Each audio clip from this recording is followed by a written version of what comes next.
기도하고 하나님 말씀 전하도록 하겠습니다. 아버지 하나님 감사합니다. 연약하고 부족한 저에게 하나님 말씀을 전할 수 있는 기회를 허락하여 주시고 또 주의 백성들이 이렇게 한자리에 모일 수 있게 우리의 건강과 우리의 마음을 모아주셔서 지켜주셔서 감사합니다. 이 시간 전해지는 하나님의 말씀을 통하여서 우리 모두가 하나님을 더욱더 깊이 알고 주님을 더욱더 깊이 사랑할 수 있는 귀한 시간으로 하나님 인도하여 주시옵소서. 이 모든 것 우리 주님께 부탁드리오며 다시 오실 우리 주 예수 그리스도 이름으로 기도 올려드렸습니다. 아멘. 얼마 전까지 저희는 코로나 팬데믹을 경험을 했죠. 또 지금도 사실은 코로나에서 완전히 자유해지는 거는 지금 상황은 아닌 것 같습니다. 제가 일일이 언급하지 않더라도 우리 삶 전반에 있어서 이 코로나로 인해서 이 전무후무한 일들이 우리 삶 가운데 일어났습니다. 원래 이 세상이 변하는 데는요, 이렇게 많은 시간들이 걸립니다. 그리고 많은 사람들의 어떤 동의와 그 사람들이 또 그러한 변화를 따라가는 데까지의 시간이 걸리기 마련입니다. 그러나 이 코로나 팬데믹을 이렇게 우리가 거치면서 우리의 삶이 순식간에 바뀌어져 있고 변화되는 것을 우리가 볼 수가 있었습니다. 사실 코로나 이전에도 우리는요 늘 바이러스와 함께 살았습니다.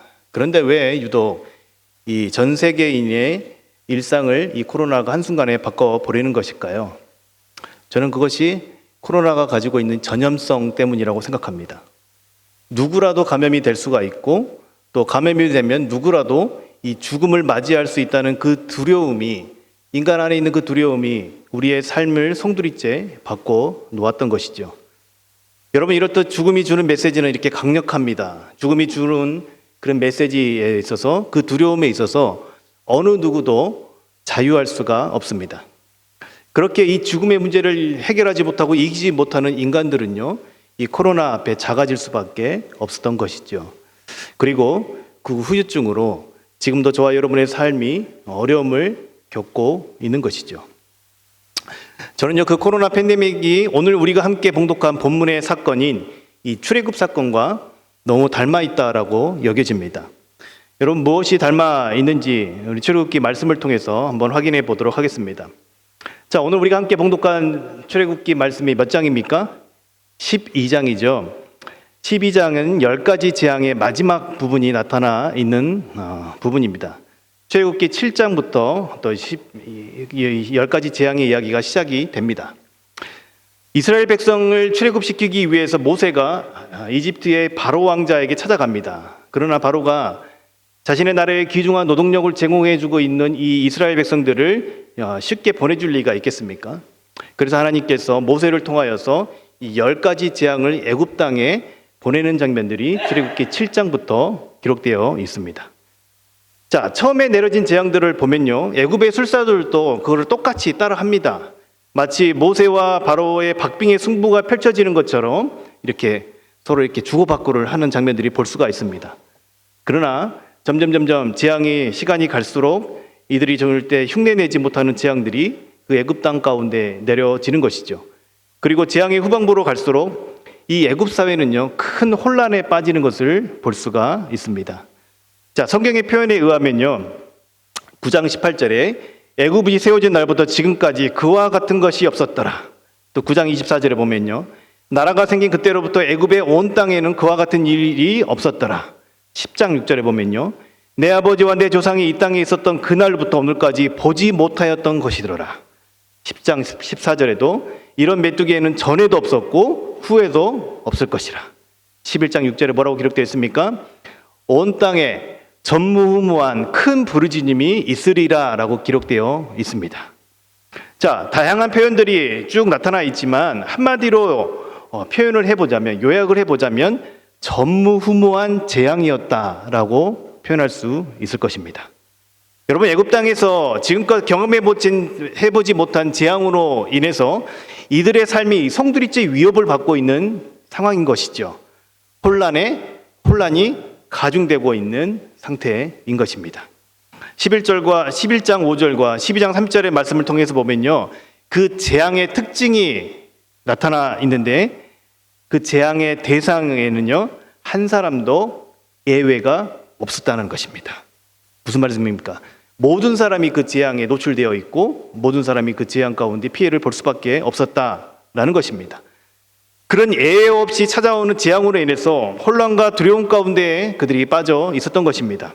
무엇보다도 애굽 사람들은요, 10가지 재앙으로서 지금껏 자신들이 가지고 있었던 모든 신념 체계가 흔들리는 매우 혼란한 시기를 보내야만 했다는 것입니다. 그러니까 고통, 재물적인 피해를 입고 뭐 그런 것들을 넘어서 자신들이 가지고 있던 모든 신념 체계가 흔들리는 것을 경험을 해야 했던 것입니다. 왜 그러냐면요, 그 10가지 재앙이 담고 있는 것은요, 그들이 숭배하고 있던 신들의 무력함을 경험했던 것이기 때문에 그런 것입니다. 특별히 마지막 장자의 죽음이 갖는 의미는 이들에게 있어서는요, 더욱더 큰 의미를 가지고 있는 것입니다. 그 바로 왕과 그의 장자는요, 당시 애굽 사회에서는 신으로 숭배되었고 때로는 태양의 아들로서 여겨지기도 했었습니다. 그러므로 이 재앙은요, 신으로 여겨졌던 바로 부자, 그 바로와 바로의 아들, 또 태양신을 치는 재앙이었다고도 표현할 수가 있을 것입니다. 또한 생명과 죽음의 신으로 알려진 오시리스를 무력화하는 재앙입니다. 이집트 사람들은요, 타구르라트라는 신도 숭배했었는데 처음에 이 출생을 관리하는 신으로 나중에는 그 집을 보호하는 역할을 그들이 감당했었던 것입니다. 그런데 어떻습니까? 이 장자를 출생시킨 여신이 자신이 보호하는 그 집에서 그 장자가 죽어가는 것을 막아내지 못하는 것을 그들이 경험해야 했다는 것입니다. 짐승의 첫 새끼도 죽는다고 했는데 이집트 사람들은요, 서로를 신성시 여겼던 점을 감안해 보면요, 그들이 믿고 신뢰하던 그 모든 대상들이 너무나 무기력하게 하나님이 내리신 재앙에 의해서 힘을 잃고 많은 것을 보게 되는 것이죠. 여러분, 한번 상상을 해보시기 바랍니다. 우리도요, 최근에 코로나 팬데믹을 경험을 했었지요. 코로나와 같은 그런 재앙을 우리가 연쇄적으로 다시 겪는다고 한번 생각해 보시기 바랍니다. 이런 재앙이 코로나가 끝났다고 생각했는데 다시 또 다른 코로나가 오늘부터 시작이 된다고 해보십시오. 이런 팬데믹이 또 2년, 3년을 만약에 간다고 생각을 해보십시오. 이런 재앙들이 더해질수록 여러분 애굽 사회는 어떻게 되었을까요? 사회가 제 기능을 하기 힘든 마비 상태가 되지 않았을까? 저는 그런 생각을 해보게 됩니다. 전무후무한 일을 한 사람도 예외 없이 겪으면서 그 애굽 사회는 지금 혼란과 두려움 가운데 빠져 있었다는 것입니다. 여러분, 우리는요, 이 부분들을 제가 보면 최근 우리의 상황과 너무 닮아 있습니다. 우리도 한 사람도 예외 없이 전무후무한 그런 경험을 했습니다. 지금껏 우리가 신뢰하고 믿어왔던 이 첨단 기술력과 의술, 이런 것들이 무기력하게 무너지는 것을 경험했습니다. 보이지 않는 바이러스의 속수무책으로 당하고 있는 그 짧은 시간의 경험들이 우리의 삶을 많은 부분들을 변화시켜 놓았습니다. 시대를 구분하는 여러 구분법들이 있지요. 그 중에서 코로나 이전 시대와 코로나 이후 시대를 구분하는 구분법들이 생겨나기 시작했습니다. 우리의 신앙생활도 코로나 이전과 코로나 이후가 많이 달라졌다는 것을 우리는 부정할 수가 없을 것입니다. 여러분, 코로나로 인해서 지금까지 우리를 지탱해왔던 수많은 사고체계들이 무너져 내리는 것을 우리는 경험하고 있는 것이, 어쩌면 저는 10가지 재앙을 경험하고 있으면서 자신들의 사고체계가 무너져 내리는 애굽 사람들과 굉장히 비슷한 모습을 지니고 있지 않나, 이런 생각을 해보게 됩니다. 이런 상실과 혼란이 기록된 내용 가운데서 우리는 동질감을 느낄 수 있는데, 우리가 또 주목해야 될 부분이 하나 따로 있습니다. 무엇이냐면요, 애굽이라는 나라가 통째로 혼란과 두려움 가운데 빠져있는 그 같은 시간, 같은 장소에서 다른 세계를 경험하고 있는 대상들이 있었다라는 것입니다. 이것이 바로 우리가 주목해야 될 대목입니다. 바로 애굽의 고센 땅에 거주하고 있었던 이스라엘 백성들은 달랐다는 것이에요. 애굽 사회가 그런 혼란한 가운데 있을 때에 이스라엘 민족이 거주하고 있던 그 애굽 고센 땅은 어땠을까요? 구별됨의 특별한 은혜가 그 땅 가운데 임했습니다. 몇 가지만 살펴보도록 하겠습니다. 8번째 재앙으로 애굽의 온 땅에 우박과 불이 내렸을 때 어떻게 됐을까요? 그리고 9장 26절에 이스라엘 자손들이 있는 그곳 고센 땅에는 무엇이라고요? 우박이 없었더라. 자, 9번째 재앙으로 3일 동안 애굽의 온 땅에 흑암이 임하게 하셨습니다. 출애굽기 10장 23절에 보면 어떻게 기록되어 있냐면요. 그동안 사람들이 서로 볼 수 없었으며 자기 초소에 일어나는 자가 없으되 온 이스라엘 자손들이 거주하는 곳에는 어땠더라고요? 빛이 있었더라 라고 기록되어 있죠. 하이라이트는 10번째 재앙이겠죠. 애굽의 온 땅에 장자를 잃은 슬픔으로 인해서 전무후무한 통곡이 온 나라 가운데에 가득했습니다. 심지어 태양의 아들이라고 여기는 바로의 장자까지도 말이죠. 누구나 예외 없이, 그러나 어떻습니까? 11장 7절 말씀을 보면요. 그러나 이스라엘 자손에게는 사람에게나 짐승에게나 개 한 마리도 그 혀로 움직이지 아니하리니 여호와께서 애굽 사람과 이스라엘 사이를 구별을 하는 줄을 너희가 알리라 하셨습니다. 하나님께서 자신의 백성을 구별하여 보호하심을 경험할 수 있는 시간이 그들에게는 주어졌던 것입니다. 애굽에서 오랜 시간 종살이를 했던 이들에게 자신들의 민족들이, 자신들의 조상들이 섬기고 있던 하나님의 존재와 능력을 확인하는 시간이 어떤 시간이었다고요?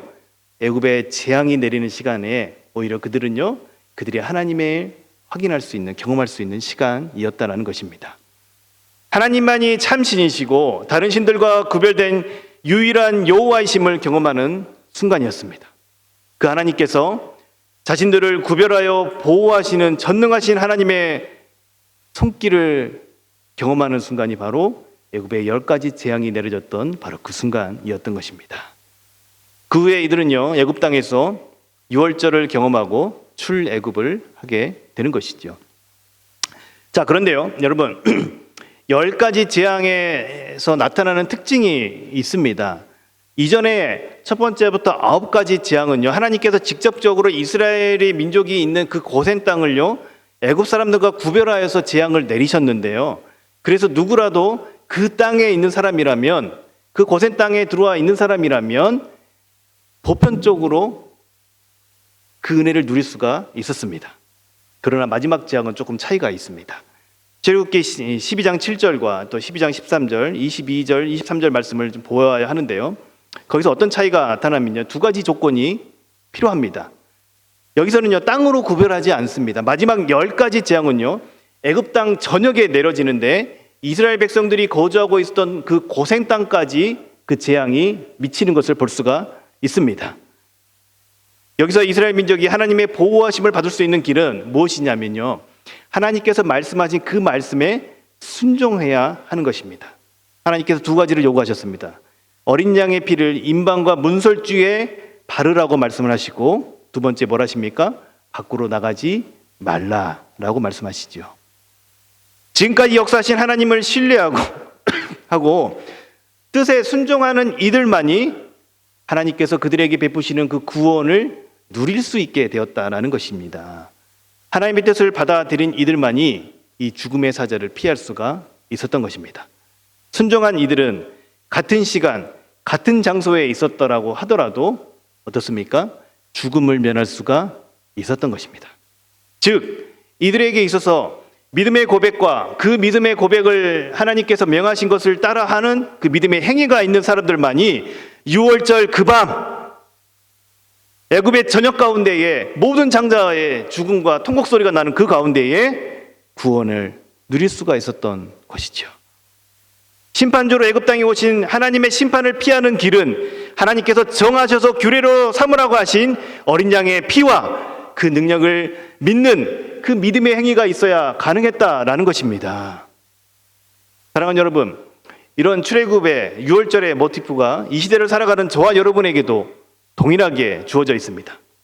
여러분, 이 땅의 죄의 문제를 해결하기 위해 하나님의 심판을 대신받기 위해 하나님의 어린 땅으로 이 땅에 오신 예수 그리스도의 피가 지금 저와 여러분 가운데는 주어져 있습니다. 예수님께서 우리를 대신하여서 하나님의 심판을 받으시고 그 구원의 문을 열어주셨습니다. 우리의 생명으로 지불해야 될 하나님을 떠난 심판의 대가를 예수님께서 친히 우리를 대신하여 치르셨죠. 그래서 저와 여러분이 하나님의 구원의 수혜자가 될 수 있는 그 길을 이미 마련해 두신 것이에요. 그래서 사망의 그림자가 두려워진 우리의 인생 가운데에 하나님의 영원한 생명의 길을 열어주셨습니다. 하나님의 구원의 부르심에 순종하여 반응하여 나온 이들인 저와 여러분, 즉 그리스도인들 아니겠습니까? 그분의 죽으심을 나의 죽으심으로 받아들이고 그분이 받으신 형벌이 내가 있어야 될 자리였음을 깨닫고 예수 그리스도의 대속의 은혜를 경험한 이들이 이곳에 모여 있는 우리 그리스도인들이 아닐까요? 비록 우리는요, 직접적인 어린 양의 피를 바르지는 않았지만 예수님의 피의 능력을 믿고 받아들였습니다. 그런 저와 여러분에게도 동일하게 애굽의 그날 6월절의 은혜가 임한 줄 믿습니다. 하나님께서 그리스도의 피로 우리를 인치셨기 때문에 저와 여러분은, 예수를 주로 고백하고 믿고 살아가는 우리 그리스도인들은요, 사망의 권세가 어찌할 수 없는 존재가 되었다는 것입니다. 이것이 사순절 기간 동안 우리가 기억하고 감격해야 될 우리 주님께서 우리 가운데 베풀어 주신 은혜의 대목이지 않을까 싶습니다. 여러분, 12장 23절에 보면요, 여호와께서 애굽 사람들에게 재앙을 내리려고 지나가실 때 문 임방과 좌우 문설주 피를 보시면 여호와께서 그 문을 넘으시고 멸하는 자에게 너희 집에 들어가 너희를 치지 못하게 할 것입니다. 사망의 권세가 우리를 넘지 못하게 하신다는 것입니다. 하나님께서 우리 가운데 베풀어 주신 그 구원의 문을 믿고 따라가는 이들에게 사망의 권세가 넘지 못할 길을 열어주시겠다는 것입니다. 누가 그 일을 이루시겠다고 하십니까? 애굽의 모든 신을 10가지 재앙으로 무력화시키셨던 창조주 하나님께서 저와 여러분에게 그 일을 약속하십니다. 사랑하는 여러분, 우리의 소망은 저는 여기에 있다고 보여집니다. 하나님이 우리를 지켜주세요. 하나님이. 사망도 어찌할 수 없습니다. 왜냐하면 우리는요, 그리스도의 피값으로 산 주님의 자녀가 이미 되었기 때문에 그런 것이지요. 우리의 신분이 이미 변화가 되었습니다. 우리가 예수님을 우리의 주로 인정하고 모시고 받아들이는 그 순간에 우리는요, 사망에서 생명으로 옮겨진 존재가 되었다는 것이지요. 여러분, 이렇게 죽음이 지나간 것을 경험한 유대 민족에게 하나님은요, 출애굽기 12장 2절에 이렇게 말씀을 하시지요. 이 6월절이 있는 그 달을 1년의 시작으로 정하라고 말씀하십니다. 하나님은 그날을 그 민족의 삶의 새로운 삶의 시작이자 중심이 되어야 할 것을 말씀하십니다. 하나님이 이스라엘 민족에게 베푸신 가장 큰 구원이 이루어진 날이 바로 이 6월절 아니겠습니까? 이런 차원에서 이 6월절은요, 창조의 모티프의 연속이며 새로운 창조이자 새로운 시작인 것입니다. 저와 여러분들도 하나님의 구원을 입는 순간 우리가 그 거듭남이라는 것을 경험하게 되잖아요. 그러면서 우리는요, 그리스도 안에서 새로운 삶이 시작이 되었습니다. 그렇기에 우리가 모든 가치관과 모든 세계관은요, 하나님이 이루신 그 구원을 중심으로 새롭게 형성이 되어지고 새로운 삶이 시작이 되어야 되는 것이죠. 저와 여러분이 하나님의 구원을 입은 자들이라면 이제 하나님의 구원을 중심으로 자신과 세상을 바라보아야 하는 것입니다. 이제 우리가 새로운 정체성을 가지고 세상을 살아내야 함을 말씀해 주는 것이죠. 그런데 여러분, 제가 방금 말씀드린 이 부분들 사실은요, 우리가 다 듣고 알고 있는 부분들입니다. 알아요. 우리가 새롭게 변화된 존재라는 것들, 그리스도 안에서 우리가 새 생명이 시작이 되었다는 것들, 우리 예수님 처음 믿을 때 그거에 감격스럽고 눈물 흘린 적도 많으실 겁니다. 그런 의미로 우리가 잘 알면서도 실제로 우리의 삶에서 변화된 삶을 누리고 그런 삶을 지속하여 살아가는 것이 여러분 쉬우십니까? 아니면 어려우십니까? 제가 짧은 목회 인생을 통해서 보면 대부분 그것이 어렵다고들 말씀을 하시더라고요. 이스라엘 백성들처럼 눈에 보이는 이적을 경험한 것도 아니고 예수님을 믿는다고 해서 내 삶에 큰 변화가 또 없어 보입니다.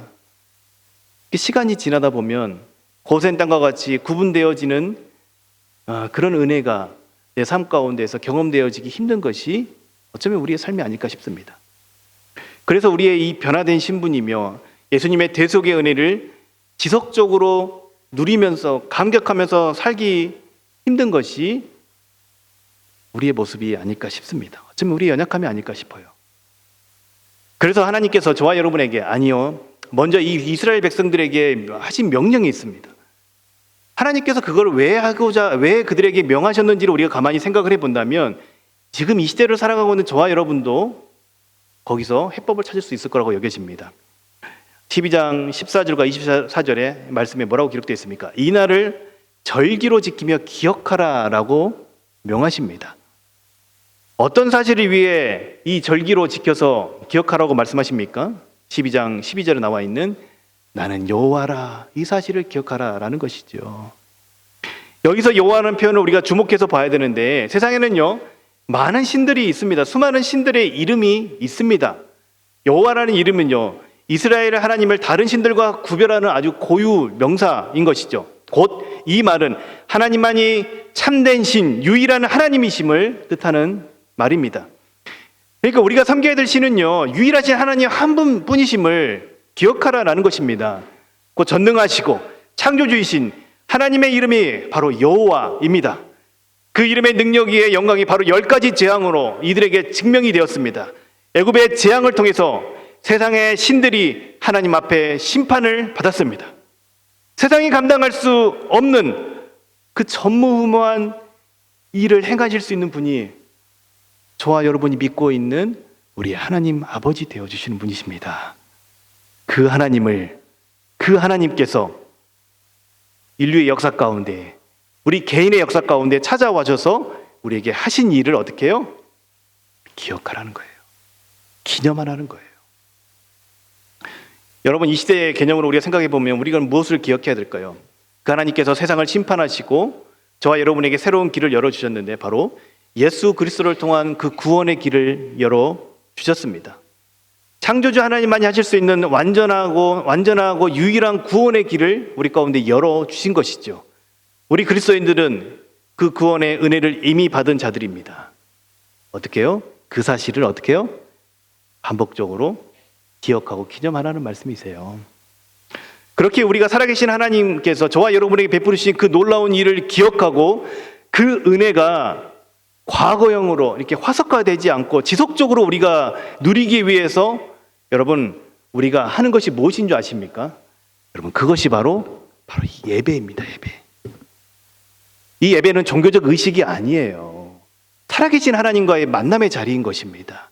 살아계신 하나님께서 우리 가운데 베푸신 그 구원의 감격을 매번 새롭게 이걸 통하여서 이 예배를 통하여서 기억되어지는 것입니다.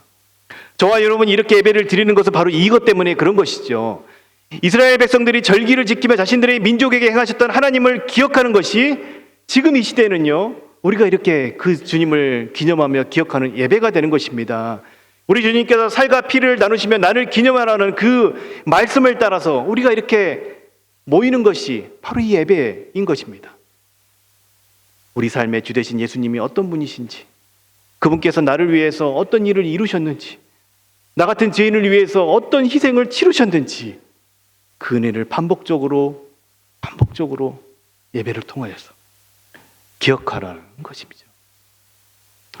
여러분 12장 14절과 24절, 27절과 같이 반복적으로 기억하고 기념함을 통해서 우리 주님께서 우리의 삶을, 저와 여러분의 삶을 어떻게 붙들고 계시고 어떻게 책임지고 계시고 어떻게 이끌어가게 계실지를 어떠냐면요 우리 가슴속에 확신을 갖는 거예요. 내면을 하는 거예요. 예배를 통해서. 하나님의 다스림을 거부한 세상에서 하나님이 어떤 분이신지를 여러분 경험하는 것은 쉽지가 않습니다. 왜요? 그것은 하나님을 인정하지 않는 곳이기 때문에 그런 것입니다. 그러나 예배의 자리에서는요 하나님 말씀을 통해서 하나님 한 분만이 참된 하나님이심을 우리는 깨닫게 됩니다. 이런 예배의 과정을 통해서 우리는 믿음과 확신을 가지게 됩니다.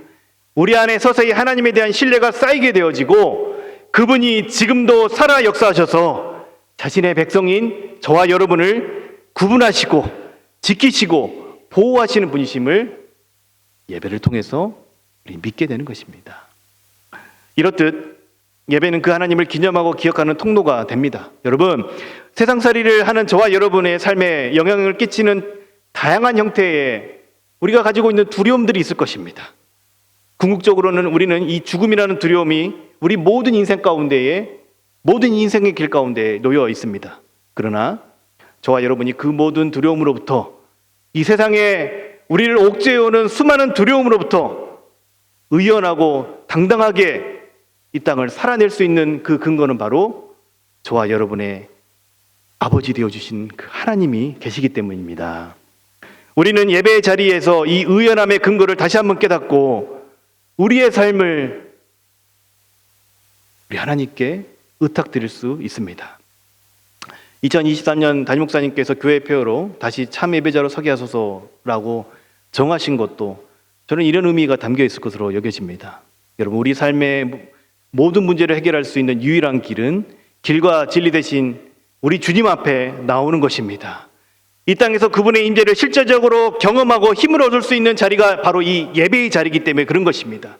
그 감격을 경험하는 자리가 바로 이 예배이기에, 구원의 감격을 누리는 자리가 바로 이 예배이기에 우리를 향한 하나님에 대한 믿음과 확신의 이를 가장 좋은 통로가 예배가 되기 때문에 우리가 다시 예배자로, 참 예배자로 서야 하는 것입니다. 세상을 이기시고 심판하시는 하나님이 하신 일을 반복적으로 우리가 기억하는 가운데에 우리 삶의 불안은요, 온전한 신뢰로 이 예배의 자리를 통하여서 바뀌게 되어집니다. 그렇게 우리가 예배 자리를 포기할 수 없습니다. 예배 이외에는요, 살아계신 하나님을 달리 확인할 길이 쉽지가 않습니다. 그래서 우리가 예배에 목숨을 걸고 참 예배자가 되어야 할 줄 믿습니다. 그렇게 우리가 예배를 회복하게 되어지면요, 그리스도인들은요, 이 땅을 살아갈 때 의연함을 가질 수가 있어요. 당당함을 지닐 수가 있어요. 그러니까 제가 어깨가 좁지만 이 어깨를 쫙 펼 수가 있는 거예요. 모든 상황에서도 의연해질 수가 있습니다. 하나님이 우리와 함께 하시고 그 하나님이 내 삶 가운데서 나를 위해서 하신 일들이 내 마음속에서 이렇게 깊이 새겨지기 때문에 힘을 얻을 수가 있는 것입니다.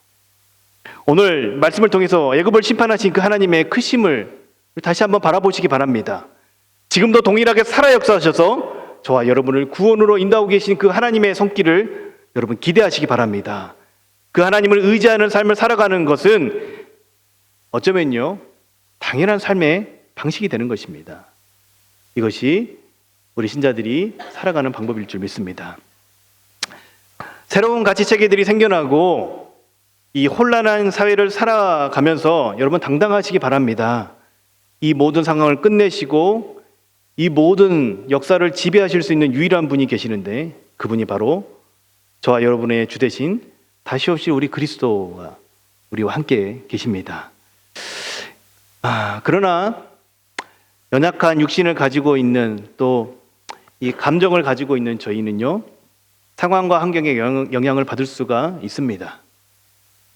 저도요, 상황과 환경에 영향을 받아 낙심될 때가 참 많이 있는데요, 그때마다 제가 이 생명의 성령의 법을 따르는 저와 여러분이 어떤 존재인지를 잘 밝혀주는 로마서 8장 35절 이하의 말씀을 통해서 다시금 힘을 얻고 합니다. 35절부터 39절 말씀 제가 봉독해 드릴게요. 기록된 바 우리가 종일 주를 위하여 죽임을 당하게 되며 도살당할 양같이 여김을 받았나이다 함과 같으니라. 그러나 이 모든 일에 우리를 사랑하시는 이로 말미암아 우리가 넉넉히 이기느니라. 내가 확신하노니 사망이나 생명이나 천사들이나 권세자들의 현재일이나 장래일이나 능력이나 높음이나 기쁨이나 다른 어떤 피조물이라도 우리를 우리 주 그리스도 안에 있는 하나님의 사랑에서 어떻게 해요? 끊을 수 없으리라. 아멘. 아멘. 하나님께서 그리스도를 통해서 우리에게 영적 새 생명을 주셨기에 사망도 우리를 어떻게 할 수 없습니다. 여러분 아멘이십니까? 저와 여러분이 그리스도 안에 있음을 기억할 때 그 어떤 것도 그리스도 예수 안에 있는 하나님의 사랑에서 끊을 수 없다라고 말씀 우리 가운데 약속하고 있는 것입니다. 그러니 사랑하는 성도 여러분, 이 말씀을 통하여서 하나님이 이 땅 가운데 역사 가운데 행하신 그 일들을 통하여서 여러분 힘을 얻으시기 바랍니다.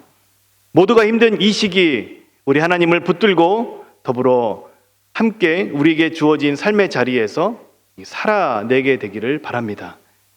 세상보다 크신 이가 저와 여러분과 함께 하십니다. 오늘도 우리에게 주어진 삶의 자리에서 우리의 구원의 주님을 바라보며 모든 상황에서도 의연함을 가지고 살아가기를 우리 주 예수 그리스도의 이름으로 축복합니다.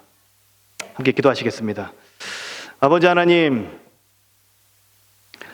우리가 하나님의 크심을 바라보게 하여 주시옵소서. 또한 그 하나님께서 우리를 위해서 이뤄놓으신 그 놀라운 일들을 바라보며 그 구원의 수혜자로서 매일 하나님의 은혜를 감격하며 그 하나님을 기억하며 또 그 하나님의 은혜가 우리의 삶을 이끌어갈 수 있는 저희 모두가 다 될 수 있도록 주님 붙드시고 역사하여 주시옵소서.